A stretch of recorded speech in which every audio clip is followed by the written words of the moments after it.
Newsfirst Newsline with Faraz Shaukatali. And a very good morning to you. This is Newsline. We're live as usual from the Newsfirst studios in Dorset Street in Colombo. And particularly wet day out there, so do be careful. But in the studio, we've got a touch of colour this morning, and we'll find out what role women in politics and how they're doing. Right here in the studio, live, is Sharmila Gonawala. Good morning to you. Good morning to you. And it's absolutely great pleasure having you on the program. Thank you very much. It's nice being with you early morning. Thank you, thank you. And we'll get straight to the point here, shall we?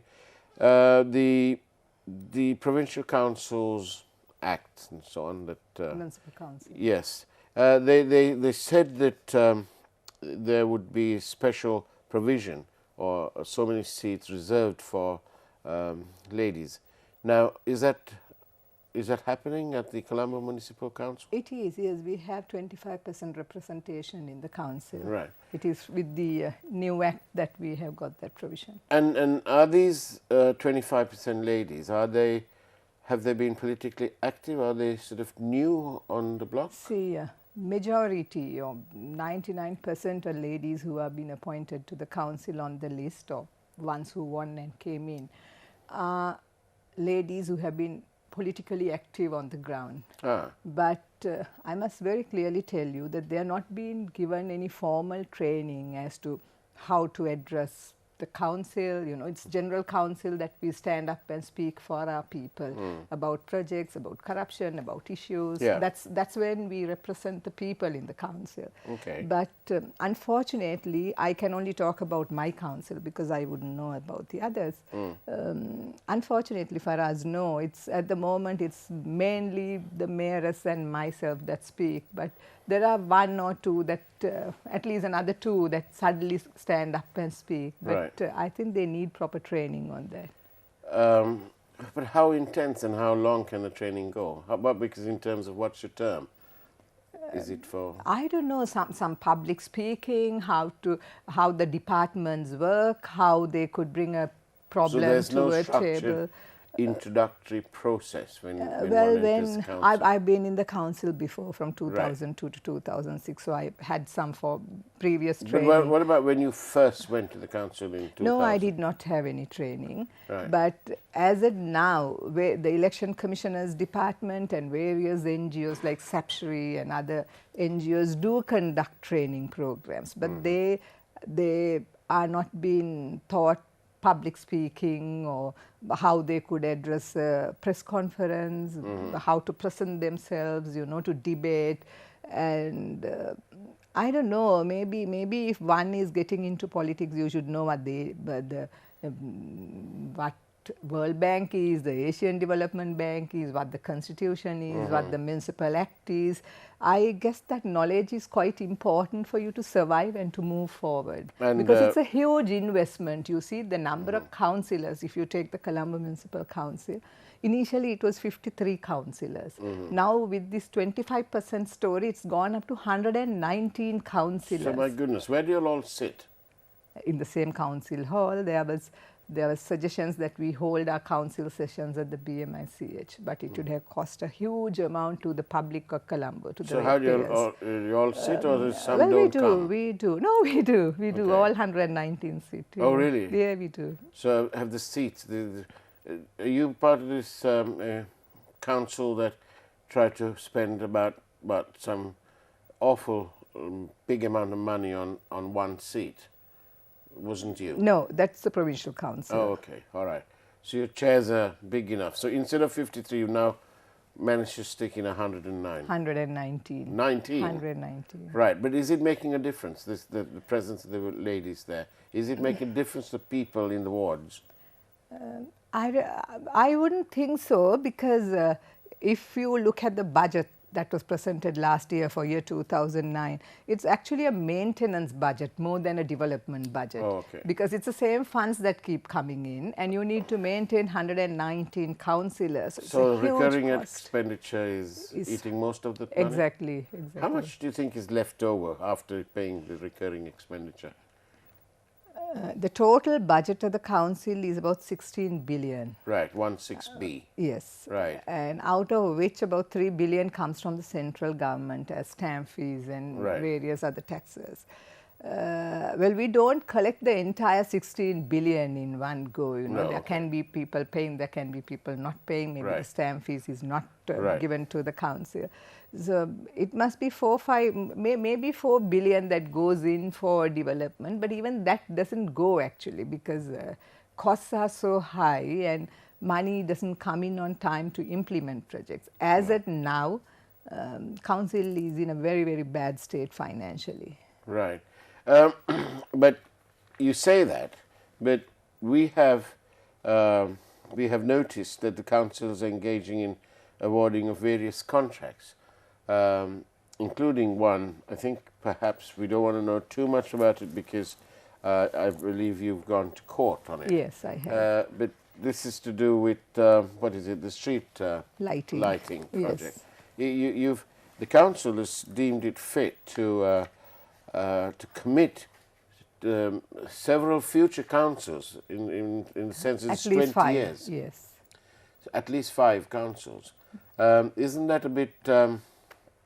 How much of consultation have you all gone through about this before the awarding of this is a very unfortunate situation that the councillors are being pushed to, because this contract had been signed by the special commissioner who was there when we came in after the councils were dissolved. Right. It's run by a special commissioner. Yeah. And he signed this agreement for us on the 5th of February, while the elections were held on the 10th of February. So it's just 5 days ahead that he went into this agreement for 20 years. Right. And the the evaluation committee recommends that we don't sign the agreement because it can bring a loss of 3,760 million to the council. 3.7 billion. Yes, by signing this agreement. That's a loss to the council. Yeah. And the tender notification calling for bidders say that the council would not be investing anything on this project. Right. But I have the agreement with me, Yeah. and according to that, the investment, financial investment at the council is 748 million during this time. Right. A minimum of 748 But million. not spread over 20 years. You talk about upfront. No, during that 20 years. Right. During that 20 years, annually we have to pay them. Oh, annually Start- 740 odd million. No. In total, Okay. the first year we pay them a maintenance fee of 15 million. Right. The second year we pay them 30 million. Right. The third year we pay them 45 million, and fourth we pay them 60 million. And thereafter, every year it's an additional 3.5% to the said amount. It doesn't sound unreasonable when you say it's over 20 years. But what is the capital cost? Who's paying for the capital cost of all these goods? Now, capital cost, they are supposed to bear it. Right. And they're supposed to give us a proposal as to how they are going to recover the money for their investment, which they have said is going to be 4 billion. Right. But as the council has estimated, the loss to the council is 3,760 million against their 4 billion Okay. investment. But we in return, apart from the 3,760 million, we give them office space, a functioning space of maybe 1,200 to 2,000 square feet free of charge. To conduct this operation. To conduct the operation. What does it involve? Changing all the street lights? Going into smart LED lights. Right. And it's going to be up to 12,000 lights in the city, Right. replacing what we have at the moment. But the lamp posts are to be put up by the council. Oh, at their cost. No, At at the our council- cost. at At the our council's cost. cost. And at the 10th year, again, we need to change those lamp posts as Right. well, and the lamps. So I don't know exactly what they are investing on. You see, if we are going to initially put up the lamp post, and then we are giving them office space, we are facilitating for them to obtain financial assistance from institutions or banks or whatever. We have to support them to obtain BOI status. Then we have to support them. So you're like a business arm of this company. Exactly. We are supporting to run somebody's business, at a loss to the council, which the ratepayers have to be is paid. is that the day? What is exactly your petition at the courts then? Well, one thing is they are not with the tender advertisement. Okay, so they there that. are tender violations. So Tender departures, once more, departures of due process and procedure, not only limited to national procurement matters, but also at a local council level. Definitely, politics. So this is politics. Well, this is what happens, and we keep saying this. And as one of our group directors, Mr. Daniel, pointed it out some time ago, if the central bank doesn't show any interest and drags its feet in providing forensic audits, that may well be a signal to someone further down the line to engage in the same sort of dodgy and devious methods of doing business. And then this is a classic example. Exactly. So you've gone to court. I have. So at the moment it's all put on hold. I guess so. 20th of this month is the first hearing of my case. But at the moment the implementation process of this project hasn't started? No, not yet. No. Not yet. For what I know, another competitive bidder also has gone to courts on this same issue. So there's a bit of goings on in the meantime. Yes. All right. So tell me, the next issue, obviously, I should have asked you this first. What about the problem of garbage? This great consternation down Putlam Way. Yes. Our airwaves are full of this because the people are not very happy. Yes. Well, I will not look at the garbage issue politically because it's a problem to everybody around the country. But I think when it comes to the Colombo Municipal Council, it has continuously been managed, run by the UNP for the last 60 years. There had not been any other administrator except for the UNP. Yeah. And in the last 60 years, the administration has failed to find long-term solutions to the garbage problem in the city. Well, okay, fine. I can see that there's the same issue at the leadership level of the United National Party as well. But anyway, that's a different story. That's why I went to courts against him. Right. Yes. If you had noticed, before 2009, it was the Blumendal garbage dump. Yes. And after 2009, recognizing this problem and the health hazards in the city of Colombo, within Colombo city limits, from 1 to 15, the former Defence Secretary Gotabaya Rajapaksa assisted the council, a UNP-run council, to solve this problem because huge amounts were paid to the Blumendal garbage dump because it was private property. So we had to pay a lease to the property, and that was running into millions, huge millions a month. And Gotabaya Rajapaksa offered 8 or 9 acres of land in Meethotamulla, which was under the UDA. And there was a court ruling saying garbage could be dumped there for 2 years. During that time, the council should find a permanent solution, a long-term solution. The council failed to do it for us. My argument in the council every day is that it is the same engineers, same officials who are serving in this department of solid waste management. They go abroad for training, year in, year out, they go for training to various countries. Yeah. What have they implemented? They go on the council funds. They spend time in various countries, they learn, they study, they find methods. Nothing has been implemented so far. It is just landfilling, dumping.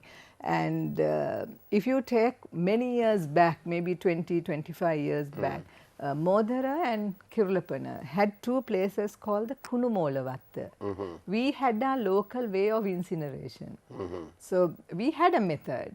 But if you take the Kirulapana Kunumolavatta, which is now called Nagasvatta, they demolished the whole thing and gave housing, 2 churches each, housing to the underprivileged by destroying whatever the kind of incineration that was going on there. But since then we have not been able to find, so Meethotamulla was the option. And while that was going on, the former Defence Secretary identified Aruwakkalu. That is where about 15,000 acres of land that belongs to the Cement Corporation. And at the moment there is another project, a cement project going, I think, in sea. Right, yeah. And those quarries to be filled with the garbage taken from here and to take them by train to Aruwakkalu. Yeah. But with change of government, it came to a halt. Right. But after 2 years, the present minister had realized that there was no other option but to continue with Aruwakkalu. So, however, now after the UDA had stopped the council taking garbage to Meethatumulla and to the other place, Muthurajawala. Now there is a transit point in Muthurajawala. From there they transport the garbage to Aruwakkalu at a huge cost. We're in conversation with Shamila Gonawala from the Municipal Council, from the Colombo Municipal Council, and we encourage you to send us your questions by SMS to 0772 300 305. Should be coming up on your screen now. Shamila Gonawala, tell us this. We are told that this cost of transporting the garbage to the Puttalam area is phenomenal. Yes. We're told that it's something like a little over 100,000 rupees, and that there is now an attempt to invoice or to entertain invoices for the same amount of money, lest anyone be doubtful, of another 100,000 rupees for the return journey, presumably empty. So round trip 200,000? Round trip would be about 115,000. 115. 115. Yeah. For us, this suddenly when Muthurajawala came to a halt, and it was not a sudden thing actually. The UDA, I have to be fair by them, the UDA kept on sending warnings saying we give you 2 months, we give you 3 months, you have to find alternates. The council has never found alternate to the problem. All they keep is dumping garbage. They have not had any long-term plan except for the Aruwakkalu plan that the former Defence Secretary had introduced. And when they had to hire vehicles to carry garbage from Muthurajawala to Aruwakkalu, they should have gone for tenders. Maybe it's a sudden thing, but at least call for quotations from various transportation companies at least to show that we have been reasonably doing it. So you mean this was done at the women's No, at the beginning of the year, they call for quotations to transport garbage within the Colombo city. So this particular company had quoted $370 per kilometer within the city. And when this problem came up, this company was called for negotiation. And since it is going to be a 6 months contract, they agreed to carry garbage at the cost of $320 per kilometer. And verbally, he has agreed for 295. There is no written contract.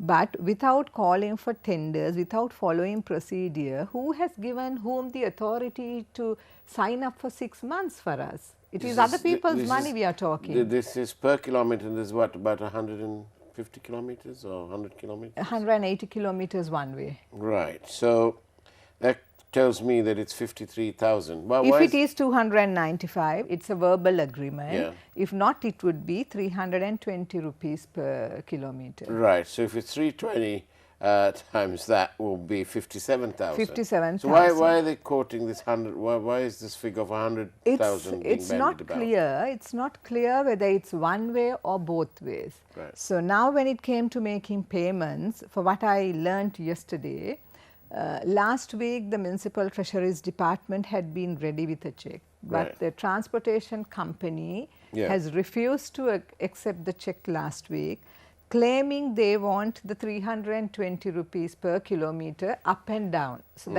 that's going to be 640 for kilometer, you know, double the amount of 57,000 that you told me now. Yes, but the Municipal Treasuries Department has not agreed to it. But whether it is 320 or 295, there is no written agreement. It's only a verbal agreement. What about talking about the disposable of garbage in a responsible manner. What about the proposals that have been received and been made by various companies about the waste to energy? Western Power, I visited that place, which was initiated by 8 conspens. Right. That would take about January to February for them to finish the project. And is that all well within the rules? I guess so. It was started years ago, so I have not gone into the history of the story, right, how it was awarded. And so this is a kind of a renewal and ongoing thing. It has been going on for a while. Even right, when we walked into the council, it had been signed. But obviously, responsible disposal of waste is a key component. Exactly. When you have foreign companies making investments in Sri Lanka, they'd look at that environmental aspect. It's a big ticket item. Even in Sri Lanka, it's a big ticket item. It is, especially amongst the young. Yes, they're very environmentally conscious about. Very much now. Yeah. So, but what do you say to the people of around in Puttlam, who are this virtually daily protests, and and all these trucks make their way in? Yes, it's not fair by the people in Puttlam. We can't force them to. But what should be done in an ideal situation? Well, it is a well-planned project. Arwakkalu project is a very well-planned project. Yeah. But initially the people started protesting because the garbage was supposed to be carried during night, but lorries were carrying garbage during daytime. So why can't they have a rail link? It has commenced work for us, but it will take a while to complete. Oh, I see. So we're stuck. Yes, I must also mention in 2002, when I was in the council, I started this project. It was a project done by the Public Health Department of the council called Healthy Schools. They picked up 100 schools and started. I was the chairperson of the Public Health Committee, and they started educating school children on segregating garbage. And at that time, I was the member for the Timbirigasyai Award. We implemented it in the Timbirigasyai Award, and segregating garbage happened very well. So that was 2002. Now we are talking 2019. So I don't know, as a council, why we are unable to bring this to the people, teach them segregating garbage, more effective way of collecting and managing garbage, because the new garbage tender that we have signed up, I've gone to courts and that as well. You're a pretty litigious lady. Well, I try to fight my way and say stop it. If it doesn't, if they don't listen, the next thing I can do is How to go does to her court. worship take this all? I've known her for quite a while. It's not personal. I'm not angry, or I'm not fighting Rosie Senanaik. I'm fighting the mayor of Colombo. So they're two different things. Is it? I guess so, Does she yeah. speak to you? If we have to speak, we speak to each other. Well, in the we're probably about 8 or 9 minutes away from the end. Okay. And we are in conversation with Sharmila Gonawala from the Colombo Municipal Council, and SMSs to 0772 300 305. And we've started getting some messages, and it takes us to our next subject with you. Okay. Somebody says here, you were great when you challenged the Prime Minister in court. Okay. Thank you. Well, yes, thank you for this statement rather than a question. But obviously your application was rejected by the court. Yes. What was the basis of all that? I still stand my grounds for us. The case was rejected on technical grounds. Okay. So that doesn't mean... Are you able to refile or not? No, I thought I better not. But are you able to if you wanted to? Yes, I could. And this is where you claimed a conflict of interest between Mr. Vikram Singh and his investment in a printing company. I still stand by my allegation. It is for the Prime Minister to prove that he is not guilty of the allegations I am making, because he didn't win the case. The case was rejected on technical grounds. Right. So the merits of the case, the facts of the case remain the same, and I am still making that allegation that he is making money through using through his that- political position, yes. Or, well, okay. But that's now the court's decided and you apparently don't want to go ahead. I don't want to challenge it again because I know I'm fighting the government, I'm fighting the Prime Minister. And this is just one issue that I've taken up against the Prime Minister, the Lake House printers matter. I did apply for certified copies from the Bank of Ceylon and the People's Bank, not once but twice. My request was turned down for us. Under the Right to Information Act, I could have gone to the Commission, I could have fought it back, but I just wanted to prove a point. I did it. Anybody can take anybody to courts if the law is equal to everybody. But I'm still saying the allegation remains the same. He's not cleared. He's not cleared. The council's headed by a lady. Yes. And you look like you're both locking horns. On policy? Yes. But do you think that Her Worship, how do you refer to her anyway? She's a very beautiful lady. Yes, I know, but I said that and she took offense at that. But no, honestly, She's proved herself, Mrs. World. What more? Well, how do we refer to her? Her Worship? Her Worship. Now, how does Her Worship take you're obviously being rather a pain to her. Maybe to the majority of councillors for that matter. Right. You're being a pain. I have been, yes. Right. And I enjoy that. And are you frightened? No. Do you feel intimidated? No. For us, see, the women's quota was brought in because they wanted to have a change in the political culture. They thought women were more or less corrupt. They were more sensitive towards the issues of the people. They could change the political culture by reducing or not having violence in politics. But today, if you take the council, don't talk to me, talk to any official in the council, talk to independent councillors. Majority are not independent for financial gain.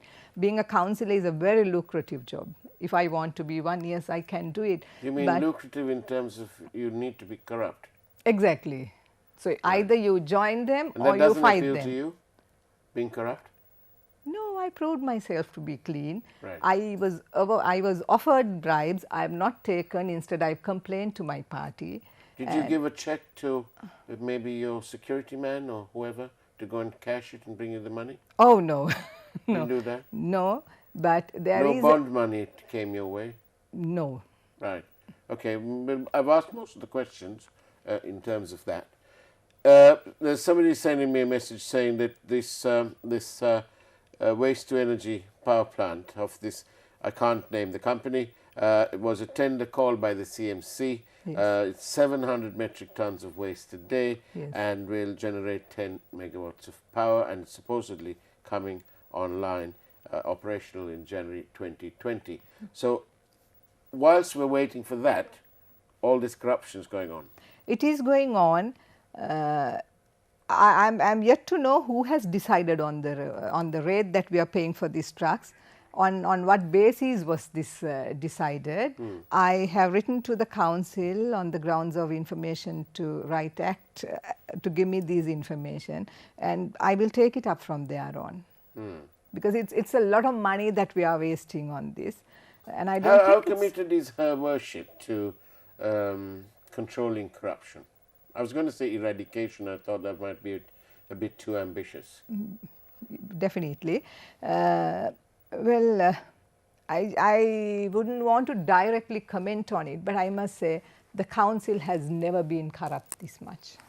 You can talk to any councillor who is independent, as I said before. You can talk to majority of officials. The council has never ever been corrupt to this extent for us. It's sad. It's sad. It's people's money we are dealing with. We are answerable to every rupee that comes into the council. And the waste, the mismanagement and the corruption takes majority of the funds that come into the council. And yet the people of Colombo continue to vote these very same people in time and time and time again. Well, our people how do you explain that? Our people are used to voting for a party, but I'm doing my job by exposing. Are they blind? Are the people colorblind or? I presume there would be a change at the next municipal council election. But you've been people have been saying this all the time. But I think the closest anyone's got to coming to the 50% mark, or 50 plus 1 at the CMC is, I think, when they received in something like 36% or something in the last administration. Yes, but today people are seeing mismanagement, people are seeing that the garbage is not removed, people don't see maintenance in the council. It's not a development budget, it's just a maintenance budget that people receive nothing for what they are paying annually. So I don't know, with all these cases that I am coming up with and what I am exposing, I hope people will be watching this and not vote anymore. Well, somebody from Panipitia says that you appear to be very outspoken and genuine in your efforts, and as a network, we stand back and look at what you're doing and say, go for it, and we're there to carry your messages. Thank you very much. I'm also working with a group called Urban Citizens. Right, you can't plug it if it's commercial. Go on then. No, it's an organization for the people. It's called Urban Citizens. Right. There is also a Facebook page. People can join it. They can bring their complaints in, and I'm ready to work with them. Not just me. There's a group of urban citizens in it. I was also called into it for us by them. Yes. Wonderful. So Urban Citizens, look it up on Facebook. And I'm sure everybody from the 10-year-old all the way up to the 80 plus years old, they all know what Facebook is now. So good luck to you, Shamila Gonavula. Thank you very much for coming and sharing your concerns, and we do hope that you obtain victory from these virtually contentious contracts, shall we call them. I can't say dodgy. Right, because I don't know if it's dodgy. Thank you very much, Faraz. Thank you for having me on your show. Well, it's been an absolute pleasure to have you on Newsline, and we do hope that you come on one of our longer programs where the Executive of the Year at the Maharaja Group, Shamir Rasuddin, hosts that ever-popular Face the Nation program on Monday nights. I watch it, yes. Do come on that program, and we'll see. There's a terribly nice producer who'll get you on there. And you can discuss these matters in greater depth. Thank you. Shamila Gonavula, thank you very much. And that's the way it was on Newsline this morning. Do take care out there in those wet conditions.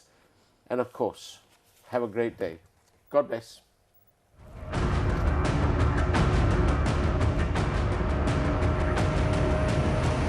News First, Newsline with Faraz Shaukat Ali.